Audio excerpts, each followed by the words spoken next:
Hello, and welcome back to the It Depends podcast. I am your host, Kevin Goldsmith. I am the author of It Depends, Writing on Technology Leadership 2012 to 2022. This is officially episode 1, even though it's a second episode. I called the first episode episode 0 because it was the introduction. This episode will probably be the longest one of this series of podcasts, and that's because it's the longest chapter of the book. I'm going to give you chapter 1 of the book today. And if you read the newsletter, and if you don't, you should, please do, you'll see that in the newsletter, the chapters are coming out of order. And in the podcast, the chapters are coming in order. And there's a very simple explanation for that. One is, well, obviously the book's already written, so I can present them in any order I want, except as I'm recording this to you today in January of 2024, the audiobook is still being edited, and it's being edited from beginning to end. So I can give you the audiobook in order, even if I'm giving you the chapters out of order in the newsletter. And one of the reasons I give you the chapters out of order in the newsletter is because some of them are somewhat topical. The first newsletter was about preparing for the year. The next newsletter, which will be appearing this week, depending on when you listen to the podcast, will have already appeared. The second newsletter, which is appearing this week, if you're listening to this when the podcast is released, that will talk about, I haven't decided whether I'm going to give you the chapter on making a raise recommendation or the chapter on giving a performance review, because for some people, they haven't made raise recommendations yet. For other people, they have, but they are about to do the performance review. I don't know. You'll see when you get it. If you haven't subscribed to the newsletter, please do. You can find it at kevingoldsmith.substack.com. You can also find any links, obviously, in the show notes, but you'll also be able to find them from the itdependsbook.net website or less directly from kevingoldsmith.com. I'll give you a little bit of background about this chapter. This chapter is called Fail Safe, Fail Smart, Succeed. The chapter in the book is a sort of updated and edited version of a blog post that I did that came out in December of 2020. But that blog post was really an interpretation, a written interpretation of a conference talk that I gave for many years. I probably will give it again someday, but it's been a couple years since I've given it. And the talk had variations of the same name over the years. I gave it over a dozen times. The first time I gave it was in November of 2015, where I was keynoting a conference, an internal conference for TomTom employees in Amsterdam. Over the years, I gave it a bunch more times, often as keynotes. I think the biggest time I gave it was either at, I gave a version of this talk at the Lead Dev Conference in London in 2017. I also gave this talk as a keynote talk at the JAX conference in Mainz, Germany. That is, if you haven't attended, it's a Java conference, is about 5,000 people, so it's a pretty big audience. It was a talk I'm particularly proud of. I've also given it at internal conferences for Starbucks and for Zillow here in Seattle. It's a talk I'm very proud of because I think it encapsulates a lot of important ideas and important lessons I learned. When I wrote the talk, I was still a VP at Spotify, and the things I talk about in this chapter really were very present. I talk about my biggest failure in this chapter as a leader. It's something that when I wrote this talk was very present. This was November of 2015. I was talking about something that had happened in June of 2015.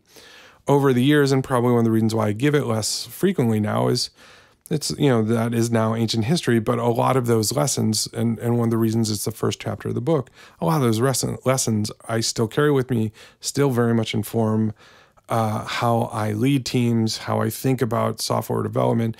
A lot of it came from, obviously, I was talking about Spotify primarily, although, I'd worked a lot of places before Spotify, but Spotify was particularly good at some of these ideas. And really, this is a talk about lean, and it's a talk about experimentation, and it's a talk about how you handle failure. And that is, I think, one of the most critical ideas that we as leaders can do. How we handle failure, both our own and the failure of our teams, really defines us as a leader, because, as I say in this chapter, and you'll hear me say again in a few minutes, failure is critical to innovation. If you're not failing, you're not really doing very much new, right? The only way to do a new thing is to fail. Before you learned how to ride a bicycle, you fell off a bicycle a whole bunch of times. It's really the same thing with software. If it's something that you can do without failing, it's something you already know how to do. You're not challenging. You're not innovating. In any case, before I give you the chapter, I will talk a little bit more on the other side of this. If you make it that far, I hope you do. I'll tell you a little bit more, because this one is particularly interesting. I think just the process I used to actually write it. This chapter, this original article, took me literally years to write, which is weird given that it was a talk I'd given many times and kind of knew off the top of my head, because I tried a new technique to write it, which did not work well at all for me. A lot of inside baseball you probably don't care about, so I'll tell you about it at the end if you listen through this whole podcast. Thanks to those who have already subscribed. Please encourage your friends. Share episodes. There's no ads. I have no intention of adding ads to this or to the newsletter or on the website. That's just not my intent. I've never put them on my blog. Again, you can also read this if you don't want to listen to me read it to you. You'll be able to read this in the book, Clearly, which comes out in March, please. It should have pre-sales going up soon, and I'm looking forward to that. And I'll tell you more about that here when they're available, and in the newsletter or on the website, itdependsbook.net. Please enjoy Chapter 1 of It Depends, Writing on Technology Leadership 2012 to 2022.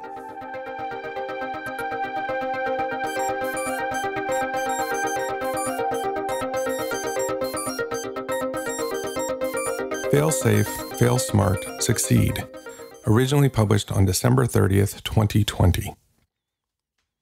The importance of failure in software development. How we approach failure is critical in any industry, but is especially crucial in building software. Why? The answer is simple. Invention requires failure. We don't acknowledge that fact enough as an industry, not broadly. It is something that we should recognize and understand more. Technologists continually look for ways to transform existing businesses or build new products. We are an industry that grows on innovation and invention. Real innovation is creating something uniquely new. If you can create something that is genuinely novel without failing a few times along the way, it probably isn't very innovative. As Albert Einstein said, anyone who has never made a mistake has never tried anything new. In his own words, Thomas Edison said that he created 3,000 theories before finding suitable materials for his electric light. Filmmaker Kevin Smith says, "Failure is success training." I like that sentiment. It frames failure as leading to success. Failure teaches you the things you need to know to succeed. Stated more strongly, failure is a requirement for success. Creating a fail-safe environment. To achieve success, what's important isn't avoiding failure. It is handling failure when it comes. The handling of failure makes the difference between eventual success and never succeeding. Creating conditions conducive to learning from failure means creating a fail-safe environment. In the software industry, we used to define a fail-safe environment as an environment with many processes to avoid failure.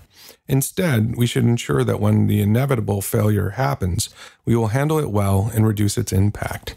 We want to fail smart. When I was at Spotify, a company that worked hard to create a fail-smart environment, we described this as minimizing the blast radius. This quote from Michael Krantz, the head architect at Spotify during that time, sums up the idea nicely. We want to be an internal combustion engine, not a fuel-air bomb. Many small controlled explosions propelling us in a generally okay direction, not a huge blast leveling half the city. So let us plan for failure. Let's embrace the mistakes that will come in the most thoughtful way possible. Then we can use those failures to move us forward and ensure that they are small enough not to take out the company. I like the combustion engine analogy because it embraces that a well-handled failure still pushes us in the right direction. If we anticipate, we can course correct and continue to move forward.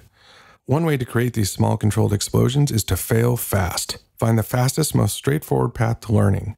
Can you validate your idea quickly? Can you reduce the scope so that you can get it in front of real people immediately and get feedback before investing in a bunch of work?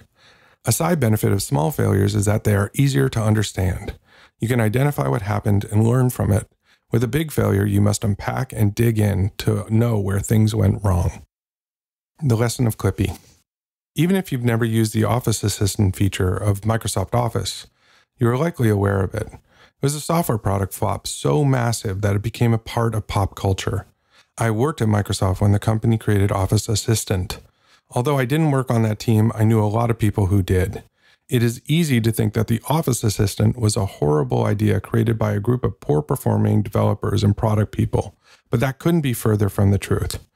Clippy was built by highly talented developers, product leads, researchers with fantastic track records, and PhDs from top-tier universities. People who thought that they understood the market and their users. These world-class people were working on one of, if not the, most successful software products of all time, at the apex of its popularity. Microsoft spent millions of dollars and many person years on the development of Clippy. What happens is that these brilliant people were wrong, very wrong, as all of us are from time to time. How could they have found their mistake before releasing widely? It wasn't easy at the time to test product assumptions. It was much harder to validate hypotheses about users and their needs then compared to today. How we used to release software. Before we could assume high bandwidth internet connections, we wrote and shipped software in a very different way. Software products were manufactured, transcribed onto plastic and foil disks. For a release like Microsoft Office, those disks were manufactured in countries worldwide, put into boxes, and then put onto trucks and trains and shipped to warehouses, like TV sets. From there, trucks would take them to stores where people would purchase them in person, take them home, and spend an afternoon swapping the disks in and out of their computers installing the software. With a release like Office, Microsoft would need massive disk pressing capability. It required dozens of CD and DVD plants across the world to work simultaneously. That capability had to be booked years in advance. Microsoft would pay massive sums to take over the capacity of the entire CD and DVD pressing industry. This monopolization of disk manufacturing required a fixed duration. Moving or growing that window was monstrously expensive. It was challenging to validate a new feature in that atmosphere, particularly if it was a significant part of a release that you didn't want to leak to the press. That was then, this is now. Today, the world is very different. There's no excuse for not validating your ideas. You can now deploy your website every time you hit save in your editor. You can ship your mobile app multiple times per week. You can try ideas almost as fast as you can think of them. You can try and fail, learn from the failure, and improve your product continuously. There's a quote from Thomas J. Watson. If you want to increase your success rate, double your failure rate. Thomas Watson was the CEO of IBM from 1914 to 1956. If it takes you years and millions of dollars to fail, and if you want to double that, your company will not survive to see eventual success. Failing fast minimizes the impact of your failure by reducing the cost and delay in learning. I worked at an IBM research lab a long time ago. I was a developer on a project building early versions of synchronized streaming media. After over a year of effort, we arranged to publish our work. As we prepared, we learned that 2 other IBM labs were working on the same problems. Our work was complete. It was too late to collaborate. At the time, it seemed to me like big company stupidity, not realizing that 3 different teams were working on the same thing. Later, I realized that this was a deliberate choice. It was how IBM failed fast. Since it took too long to fail serially, IBM had become good at failing in parallel. Building a fail-safe culture. If innovation requires failure to build an innovative product or company, how your culture handles the inevitable failures is key to creating a fail-safe environment. Many companies still punish projects or features that do not succeed. The same companies then wonder why their employees are so risk-averse. Punishing failure can take many forms, both obvious and subtle. For example, punishment can mean firing the team or the leader who created an unsuccessful release or project. Sanctions can be more subtle, moving resources away from innovative efforts that don't yield immediate successes, allowing people to ridicule failed efforts, continuing to invest in the slow, steady growth projects instead of the more innovative but risky efforts. The innovator's dilemma is just the most well-known aspect of this. Breeding innovation out. I spent several years working at a company whose leadership constantly encouraged employees to be more innovative and take more risks. It created ever new incentives to incite new products from the organization. It was also a company that had consistently grown through acquisition. Every year it would acquire new companies. At the start of the following year's budget process, there would inevitably be the realization that the company had grown too large. Nearly every year there would be a layoff. Where would you look if you were a senior leader and need to trim 10% of your organization? In previous years, you likely had already eliminated your lowest performers. Should you reduce the funding of your products that bring in your revenue or kill the new products struggling to make their first profit? The answer is clear if your bonus and salary depend on hitting revenue targets. No matter what the intentions of the company were through its actions, it communicated that taking risks was detrimental to a career. So the company lost its most entrepreneurial employees through voluntary or involuntary attrition. Because it could not innovate within, innovation could only happen through acquisitions, perpetuating the cycle. If you overtly or subtly punish failure, and failure is necessary for innovation, then you are disincentivizing innovation. Don't punish failure. Punish not learning from failure. Punish failing big when you could have failed small first. Better yet, don't punish at all. Instead, reward the failures that produce essential lessons for the company that the team handles well. Reward risk-taking if you want to encourage innovation. If you worry about employees taking risks without accountability, give them participation in the revenue that they bring in. Each failure allows you to learn many things. Take the time to learn those lessons. Learning from failure. It can be hard to learn the lessons from failure. When you fail, your instinct is to move on, to sweep it under the rug. You don't want to wallow in your mistakes. However, if you move on too quickly, you miss the chance to gather all the lessons, leading to more failure instead of the success you seek. Lessons from failure, your process. Sometimes the failure was in your process. The following exchange is fictional, but I've heard something very much like it more than once in my career. What happened with this release? Customers are complaining that it's incredibly buggy. Well, the test team was working on a different project, so they jumped onto this one late. We didn't want to delay the release, so we cut the time for testing short and didn't catch those issues. We had test automation, and it caught some of the issues, but there were a lot of false positives, so no one was watching the results. Did we do a beta test for this release, an employee release? No. The above conversation indicates a problem with the software development process, and for this specific example, a culture of quality problem. If you ever had an exchange like this one, what did you do to solve the underlying issues? If the answer is not much, you didn't learn enough from the failure, and you likely continue to have similar problems afterward. Lessons from failure. Your team. Sometimes your team is a significant factor in a failure. I don't mean the group members aren't good at their jobs. Your team may be missing a skill set or have personality conflicts. Trust may be an issue within the team, so people aren't open with each other. The app is performing incredibly slowly. What is going on? Well, we inherited this component that uses this data store, and no one on the team understands it. So we're learning as we do it, and it's become a performance problem. Suppose the above exchange happened in your team. In that case, you might make sure that the next time you decide to use or inherit a technology, you make sure that someone on the team knows it well, even if that means adding someone to the team. Lessons from failure. Your perception of your customers. A vein of failure, and a significant one in the lessons of Clippy, is having an incorrect mental model for your customer. We all have myths about who our customers are. Why do I call them myths? The reason is that you can't precisely read the minds of every one of your customers. At the beginning of a product's life cycle, when there are few customers, you may know each of them well. That condition, hopefully, will not last very long. How do you build a model of your user?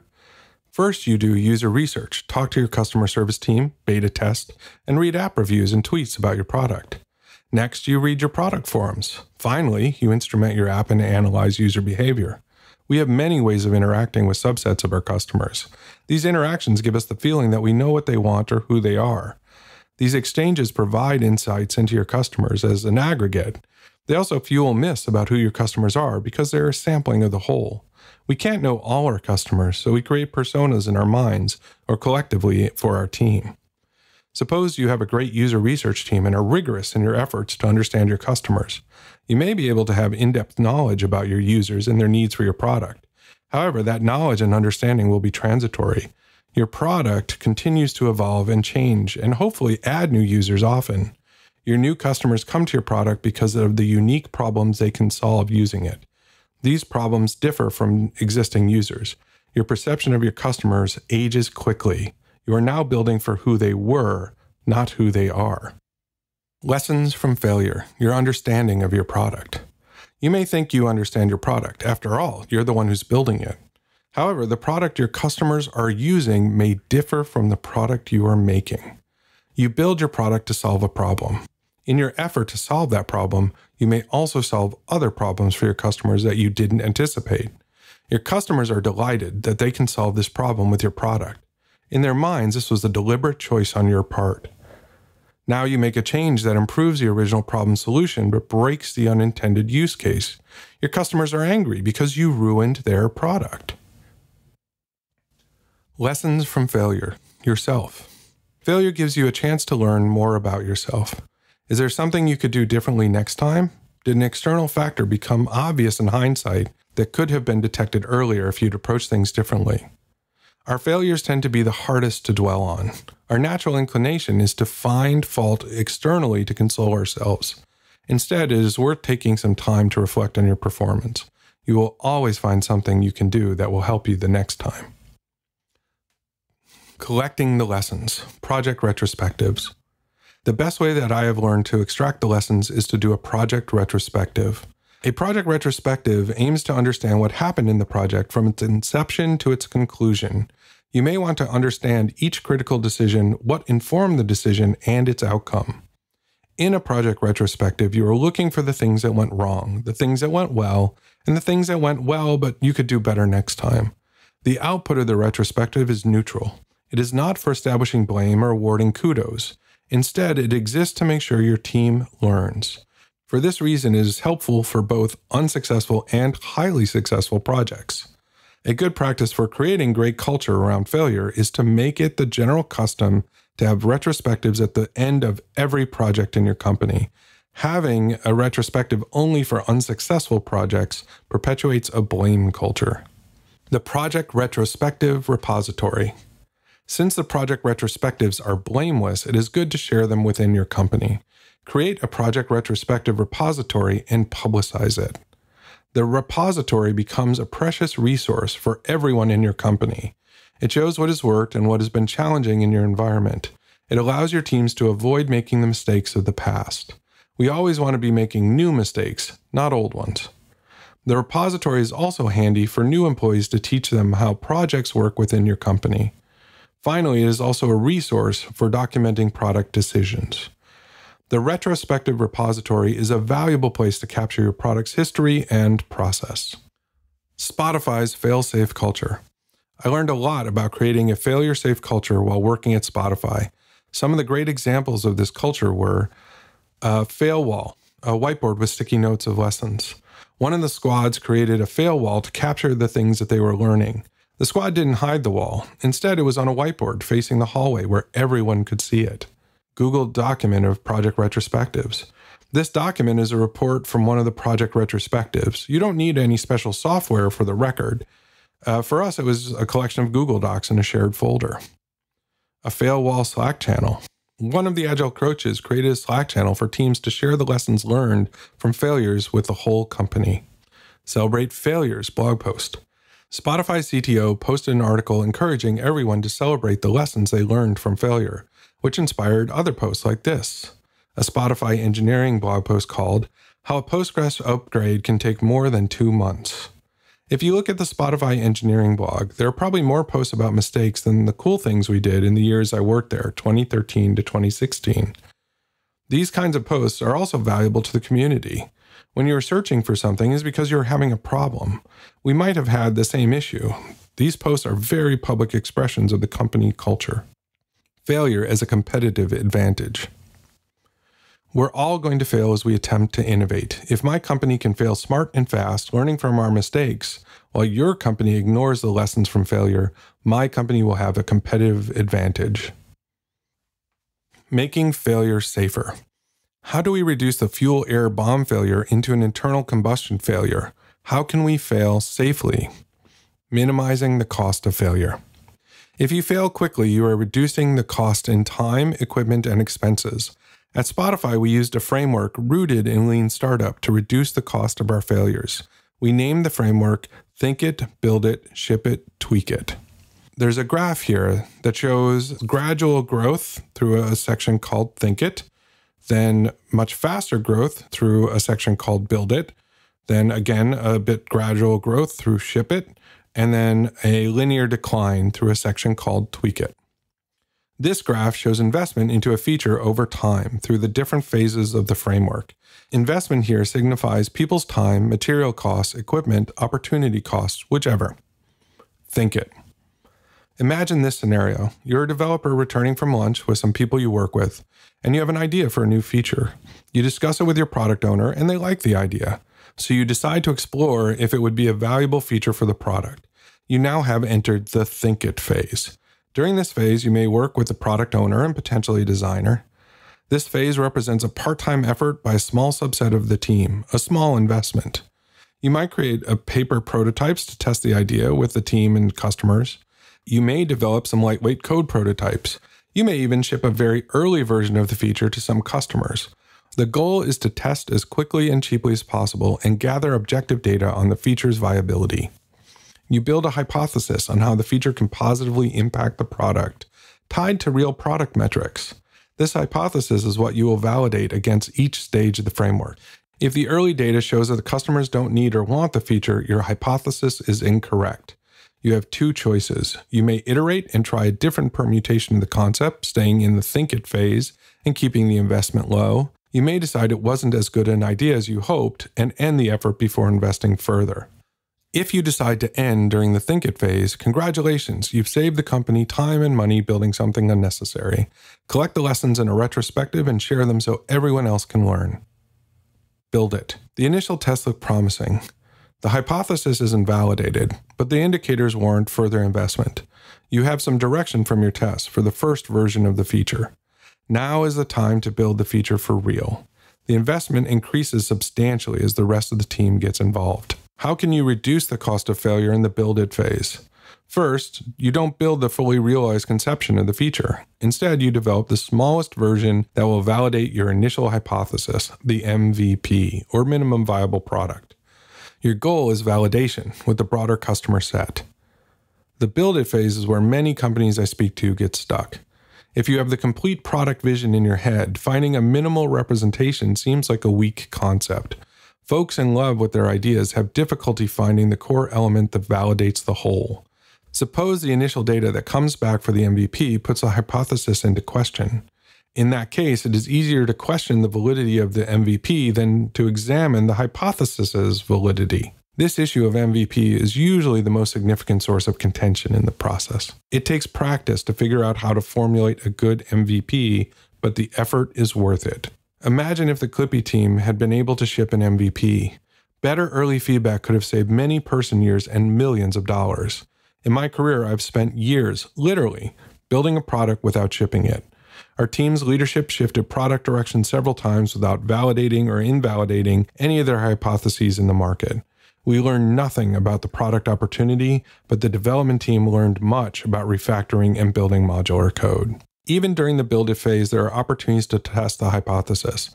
Early internal releases, beta users, user tests, and limited A/B tests can all be used to provide direction and information. Ship it. Your MVP is ready to release to your customers. The validation with the limited release pools and the user testing shows that your hypothesis may be valid. Time to ship. In many companies, if not most, shipping a software release is still a binary thing. No users have it, and now all users have it. This approach robs you of an opportunity to fail cheaply. Your testing in Think It and Build It may have validated your hypothesis. However, it may have also provided incorrect information, or you may have misinterpreted it. On the technical side, whatever you have done to this point will not validate that your software performs correctly at scale. Instead of shipping instantly to 100% of your users, do a progressive rollout. At Spotify, we had the benefit of a massive scale. This scale allowed us to ship to 1%, 5%, 10%, 25%, 50%, and then 99% of our users. We usually held back 1% of our users as a control group for some time. Due to our size, we could do this rollout relatively quickly while maintaining statistical significance. If you have a smaller user base, you can still do this with fewer steps and get much of the value. At each rollout stage, we use product analytics to see if we were validating our assumptions. Remember that we always tie the hypothesis back to product metrics. We'd also watch our systems to ensure that they were handling the load appropriately and had no other technical issues or bugs arising. If the analytics showed that we weren't improving the product, we had two decisions again. Should we iterate and try different permutations of the idea, or should we stop and remove the feature? Usually, if we'd reach this point, we would iterate, keeping to the same percentage of users. If this feature MVP wasn't adding to the product, it took away from it. So rolling out further would be a bad idea. This rollout process was another way to reduce the cost of failure. It reduced the percentage of users seeing a change that may negatively affect product metrics. Sometimes, iterating and testing with a subset of users would give us the necessary information to move forward with a better version of the MVP. Occasionally, we would realize that the hypothesis was invalid. We would then remove the feature, which is just as hard to do as you imagine, but it was more comfortable with data validating the decision. If we had removed the feature during the ship it phase, we would have wasted time and money. However, we would still have squandered less than if we'd released a lousy feature to our entire customer base. Tweak it. You have now released the MVP for the feature to all your customers. The product metrics validate the hypothesis that it is improving the product. You are now ready for the next and final phase. Tweak it. There's another version of the graph here. It's a copy of the first, but with a shaded area. And the shaded area is under that gradual investment in Think It, the rapid increase in investment during Build It, and then the continuing investment during Ship It. And that area is shaded. And then the decreasing area under Tweak It is not. The shaded area under this graph shows the investment to get a feature to customers. Until you realize the feature to all your customers, you will not earn anything against the investment. Until that point, you are just spending resources.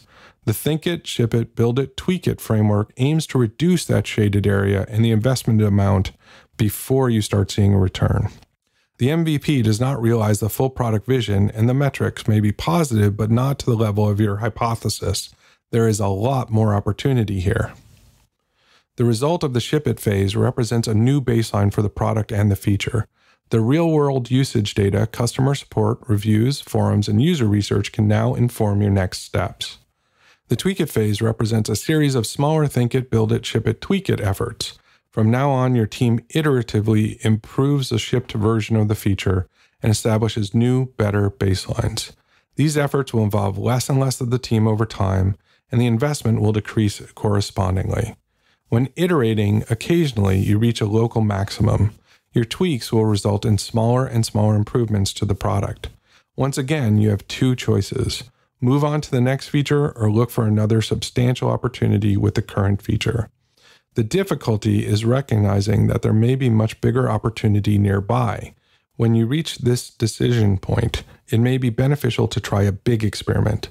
On the other hand, you may also take a step back and look for an opportunity that may be orthogonal to the original vision, but could provide a significant improvement. You notice in the graph that the investment never reaches zero. This gap reveals the secret, hidden fifth step of the framework. Maintain it. Even if there's no active development on a feature, it doesn't mean that there isn't any investment. The feature takes up space in the product, hogging valuable UI real estate and making it harder to add other new features. The code may be prone to breaking with library or system updates and will be the source of user-reported bugs. Maintaining documentation as the product evolves is also a burden. This investment cost means that it is critical to not add features to a product that do not demonstrably improve it. There is no such thing as a zero-cost feature. Suppose new functionality adds nothing to the product in terms of incremental value to users. In that case, the company must invest in maintaining it. Features that bring slight improvements to core metrics may not be worth preserving, given the additional complexity they add. Expect failure all the time. There is a substantial difference in how we discuss failure in the context of software development from the year 2000 compared to today.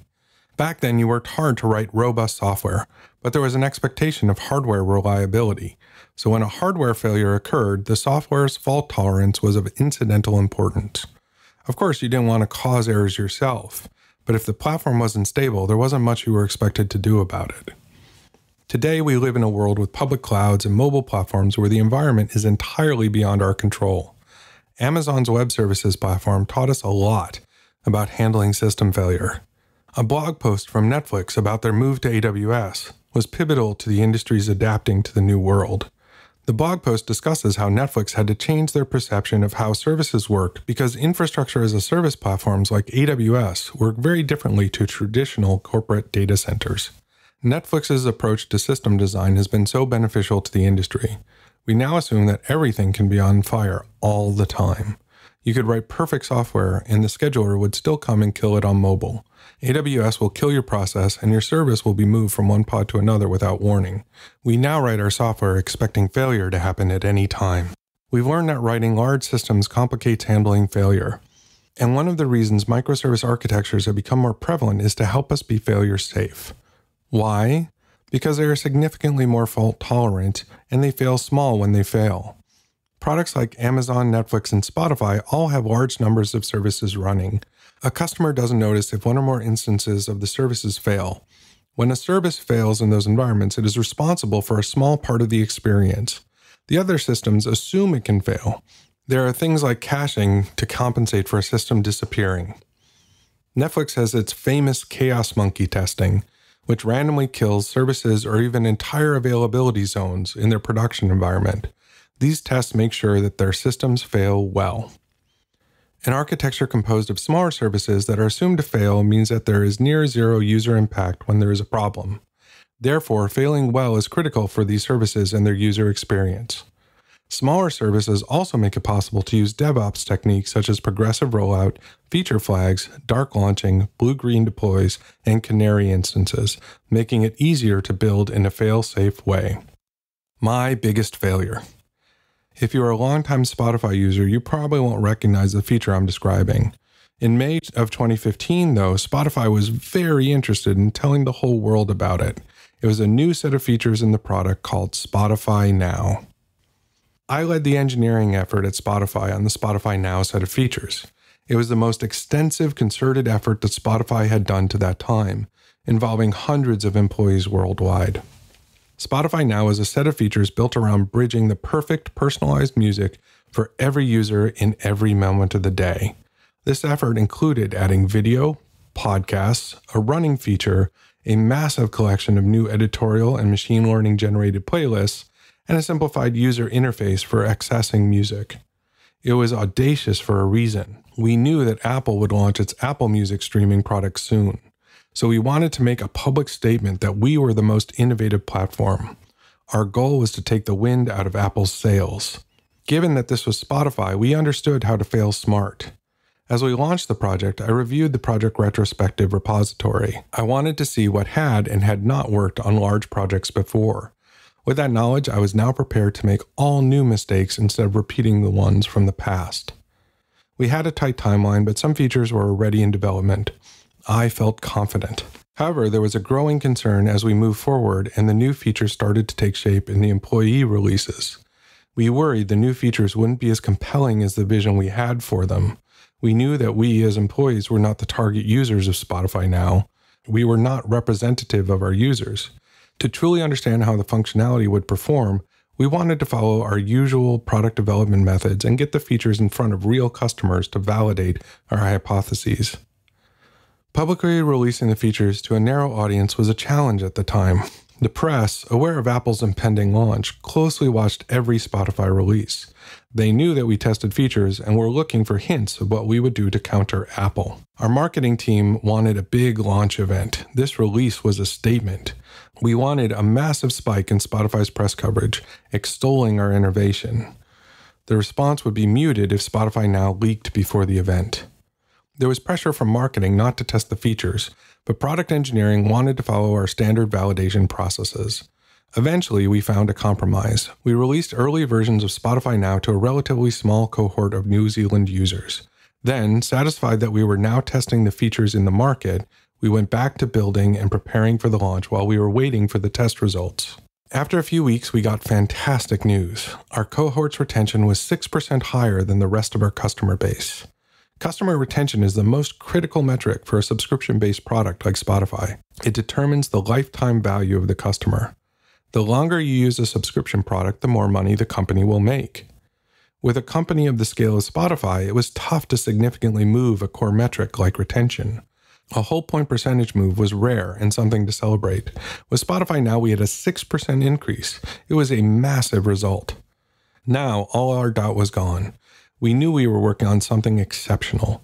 Finally, we'd validated it in the market with real people. On the launch day, Daniel Ek, Spotify's CEO and founder, Gustav Soderstrom, the chief product officer, and Rochelle King, the head of Spotify's design organization, shared a stage in New York with famous musicians and television personalities. They walked through everything we had built. It was a lovely event. Simultaneously, I shared a stage in the company's headquarters in Stockholm with Shiva Rajamaran and Dan Sormas, my product and design peers. We watched the event with our team celebrating. As soon as the event concluded, we started the rollout of the new features by releasing them to 1% of our customers in our 4 most significant markets. We'd begun our ship it phase. We drank champagne and ate Princess Torta, my favorite Swedish cake. I couldn't wait to see how the features were doing in the market. After so much work, I wanted to start the progressive rollout to 100%. Daily, I would stop by the desk of the data analyst who monitored the metrics. He sent me away for the first couple of days with the comment, "It is too early still. We're not even close to statistical significance." Then one day, instead, he said, "It is still too early to be sure, but we're starting to see the trend take shape, and it doesn't look like it will be as high as we'd hoped." Every day after, his expression became dourer.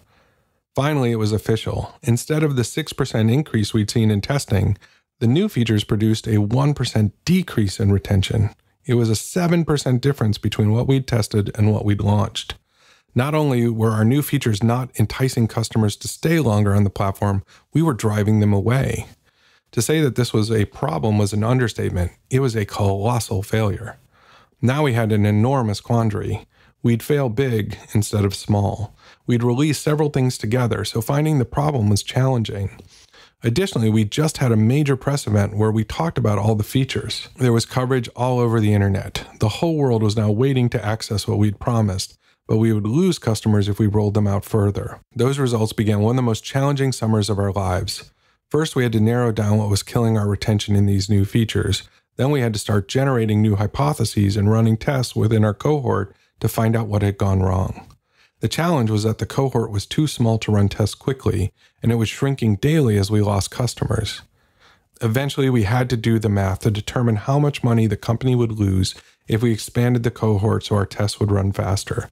The cost was determined to be justified, so we grew the testing cohort to 5% of our users in our top 4 markets. Gradually, we figured out what in Spotify Now was causing the users to quit the product. So we removed those features, and we were able to roll out the remainder of the capabilities to the rest of the world with more modest retention gains. In the many retrospectives that followed to understand what mistakes we'd made and what we'd done correctly, we found failures in our perceptions of our customers, our teams, and other areas. It turns out that one of the biggest problems was a process failure. We had a bug in our A/B testing framework. That bug meant that we'd accidentally rolled out our Spotify Now test to a cohort participating in a very different trial.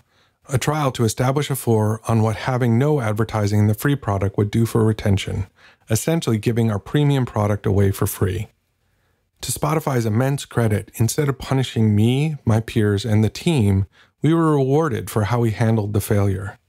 The lessons we learned from the mistakes of Spotify Now were immensely beneficial to the company.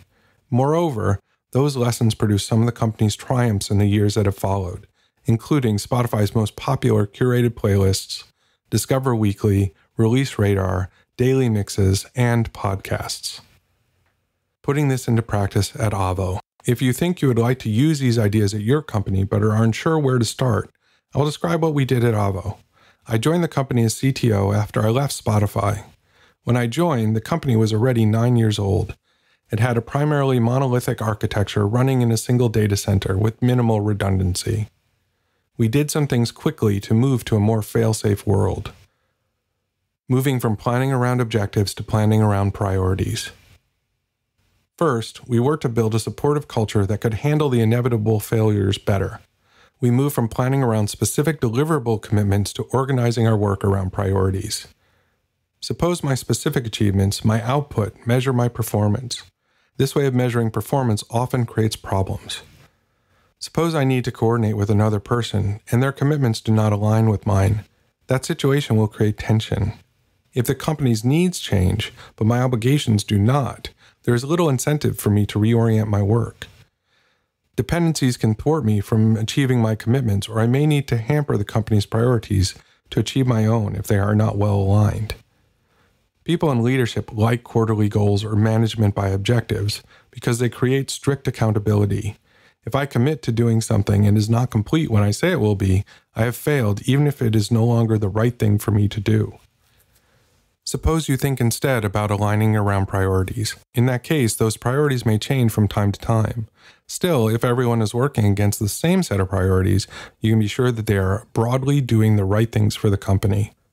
Aligning to priorities sets an expectation of outcome, not output. Talk about failure with an eye to future improvement instead of blame. The senior leadership team must be in alignment with these approaches. The rest of the organization may not be initially. Leaders must communicate with a learning message rather than blame or punishment when discussing failure. People should know that the expectation is that they may fail. If they primarily try to avoid failure, they probably aren't thinking big enough. It is the message, we want to see you fail small, and we want to make sure that we learn from that failure. I created our Fail Wall Slack channel to share the lessons from our failures. I sent a message to my organization, making it clear that I don't expect perfection. I shared my vision that we become a learning organization in town halls and one-on-ones. Fail-safe architecture.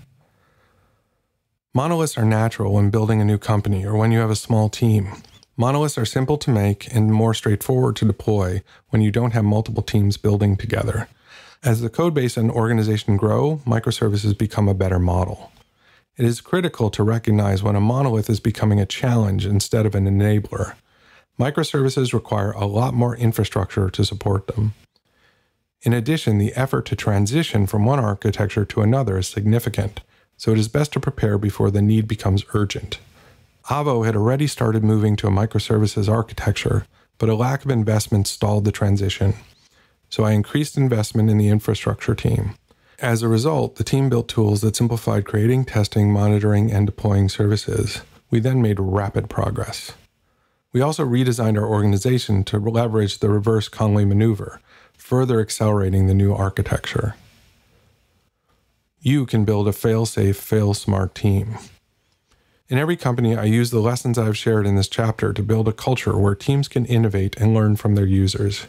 It manifests differently with each group, but each team adopting these ideas has improved business outcomes and employee satisfaction. Work with your peers to adopt some of these ideas. Start small and grow. The process of adopting these concepts mirrors the product development process you are working to build. If you decide it isn't a good fit for your company, you will have failed smart by failing small. I will leave you with a final thought from Henry Ford. Failure is simply the opportunity to begin again, this time more intelligently.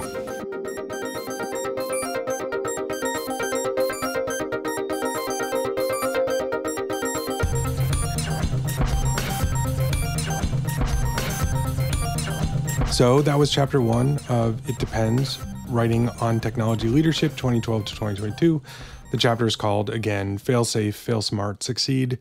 I hope you liked it. I hope you learned something from it. If you have any questions, please send them into me in email, contact@itdependsbook.net, and I'd be very happy to answer them either in the newsletter or on the podcast or both.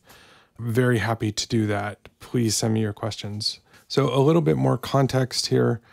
One, I talk about Clippy. I was as I said in the chapter, I was an employee at Microsoft. I was actually working at Microsoft Research. So I wasn't working in the office team. I never worked in the office team. But it turns out that there were a whole bunch of people at Microsoft Research working on Clippy. I was working in a different team. I was working on graphics, and I was working on kind of virtual world stuff. Yes, believe it or not, in the mid-90s, Microsoft was working on virtual world stuff, and I was part of that team. But some of my friends in research were working on Clippy. These, again, I can't reiterate too many times, like really smart people, really knew what they were doing, really made something that really sucked. But I feel for them. All of them did much better things after. So, it's not the worst part of their careers. And again, I also think that it has a lot more to do, not with the ambition or the ideas. It's OpenAI is Clippy, right? OpenAI is a much, much better version of Clippy, but it is like it comes from that lineage. It's solving the same problem with much, much better technology. But the important thing was they tried to do something audacious. They tried to do something innovative, and they missed, but they couldn't figure out that they missed until they'd shipped it, and you couldn't ship any faster than 2 years back then because of, CDs.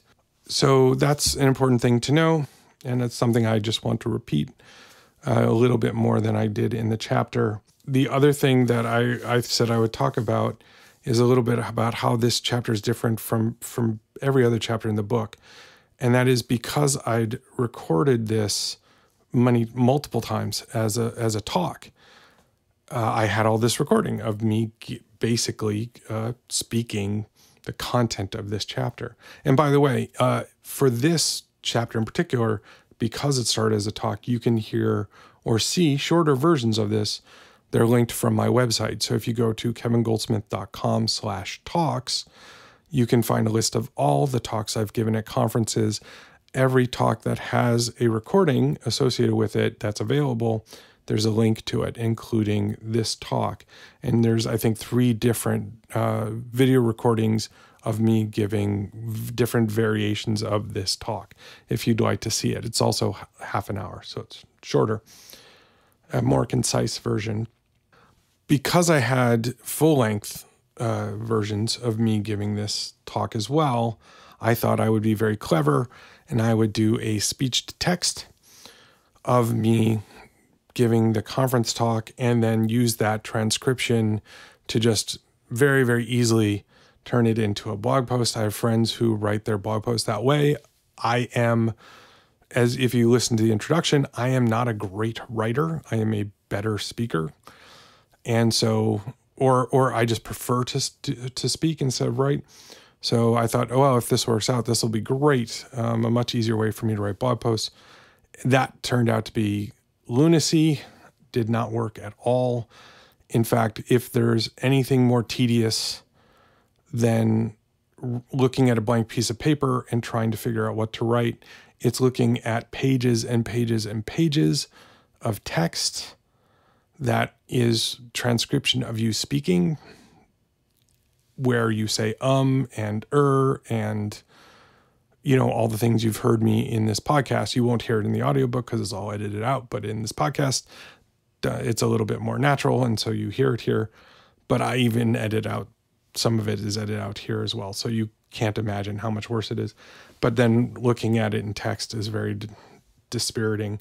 And so for that reason, it ended up taking me literally 2 years from when I started that process to when I finished it. And it was only because I posted on Twitter that if I didn't release this blog post by the end of 2020, that I would, I forget what I was going to donate to a charity I found absolutely abhorrent, supporting ideas I didn't believe in at all. I don't honestly even remember which charity it was. You can find it on my Twitter feed if you want to look hard. But that was my way of forcing myself to finally publish this blog post. In case, a weird little detail that I get to give you in this medium, because I don't think it wouldn't make sense in the book. If you liked this chapter, if you liked the introduction, if you're interested in getting more from this book that covers a lot of the things I've learned, a lot of things I've written about in my path moving from engineering manager, senior engineering manager, director, VP, CTO, now for multiple companies. Please subscribe. Please rate this podcast in your favorite podcast app. Please share it. Send people to itdependsbook.net, which has links to the newsletter, links to this podcast. We'll also have the pre-sales links when they go up, and this book will be available from all your normal booksellers worldwide, or it will be available on Amazon and Kindle, paperback, hardback. It will also be available from bookshop.org, which will let you get DRM-free versions of the ebook for non-Kindle ebook devices, also paperback, that you will also be able to order from your local bookshop. It'll also be available that way as well worldwide. So you can buy it from your local bookseller, you can buy it from Amazon, you can buy it online, however you want. And the audiobook will be available hopefully right around the same time as well. Thanks again for listening. I'll see you next time.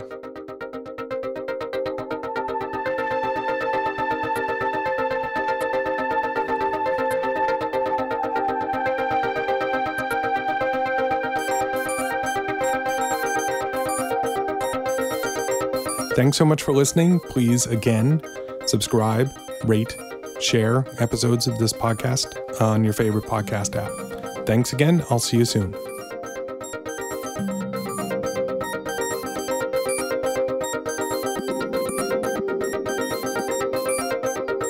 Thanks to Answers to April for the music in this podcast.